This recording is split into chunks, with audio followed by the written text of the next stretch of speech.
कृष्ण। प्यारे स्नेहजनों, आप सबको मेरा प्यार भरा राधे राधे। आपका दिन शुभ हो। आज हम श्रवणपान करेंगे माघ मास महात्म्य का 8वां अध्याय और भगवान श्री कृष्ण की प्यारी सी बाल लीलाएं। वीडियो शुरू करने से पहले यदि आपने चैनल को सब्सक्राइब नहीं किया है तो चैनल को सब्सक्राइब कर बेल आइकन को जरूर दबा लीजिएगा ताकि आगे आने वाली वीडियो के नोटिफिकेशन आप तक टाइम पर पहुंचते रहें। आइए कथा श्रवणपान करते हैं।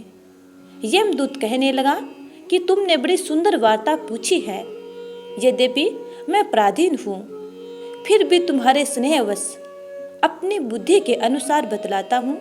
जो प्राणी काया, वाचा और मनसा से कभी दूसरों को दुख नहीं देते, वे यमलोक में नहीं जाते। हिंसा करने वाले वेद, यज्ञ, तप और दान से भी उत्तम गति को नहीं पाते। अहिंसा सबसे बड़ा धर्म, तप और दान ऋषियों ने बताया है।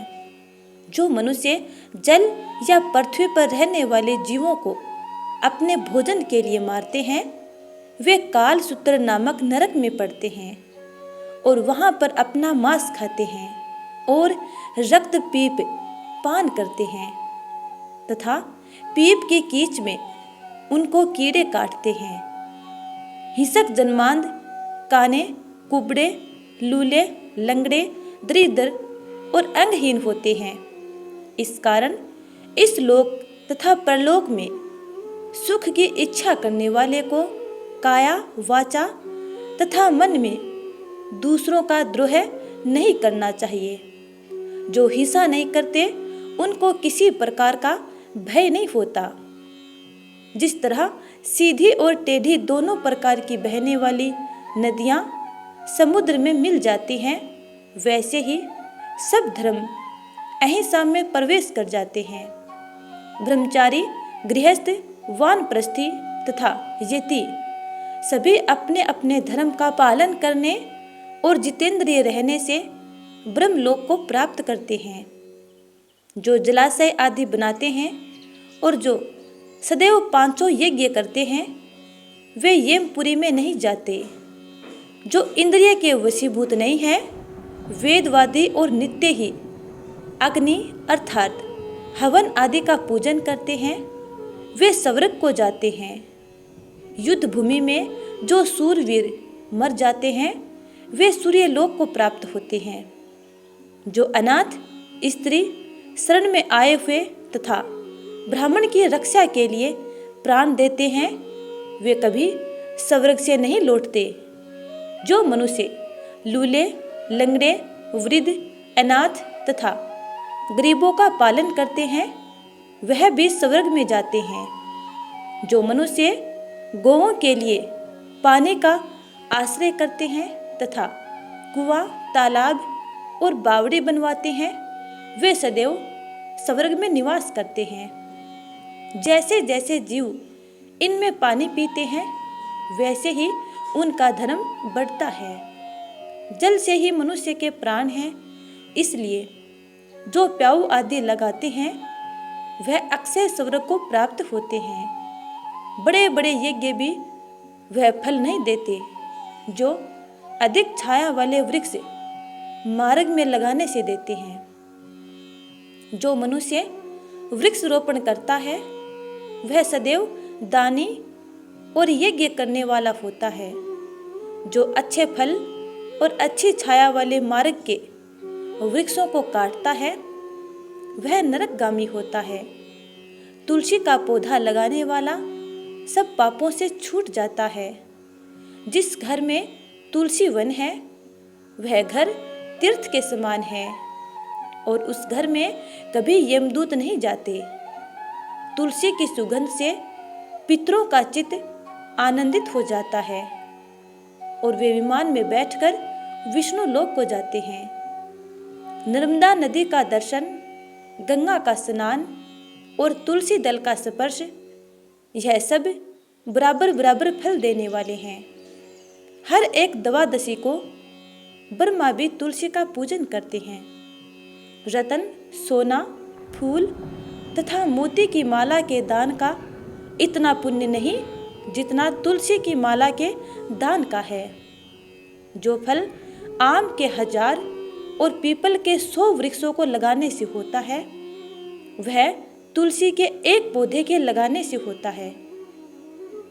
पुष्कर आदि तीर्थ, गंगा आदि नदी, वासुदेव आदि देवता सब ही तुलसी में वास करते हैं। जो एक बार, 2 या 3 बार रेवा नदी से उत्पन्न शिव मूर्ति की पूजा करता है अथवा स्फटिक रत्न के पत्थर से आप निकले हुए तीर्थ में, पर्वत या वन में रखी हुई शिव की मूर्ति की पूजा करता है और सदैव ओम नमः शिवाय मंत्र का जाप करता है, यमलोक की कथा भी नहीं सुनता।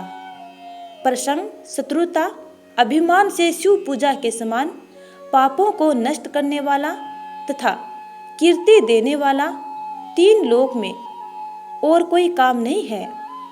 जो शिवालय स्थापित करते हैं वे शिवलोक में जाते हैं। ब्रह्मा, विष्णु तथा शिव का मंदिर बनाकर मनुष्य वैकुंठवासी होता है। जो भगवान की पूजा के लिए फूलों का बाग लगाते हैं वे धन्य हैं।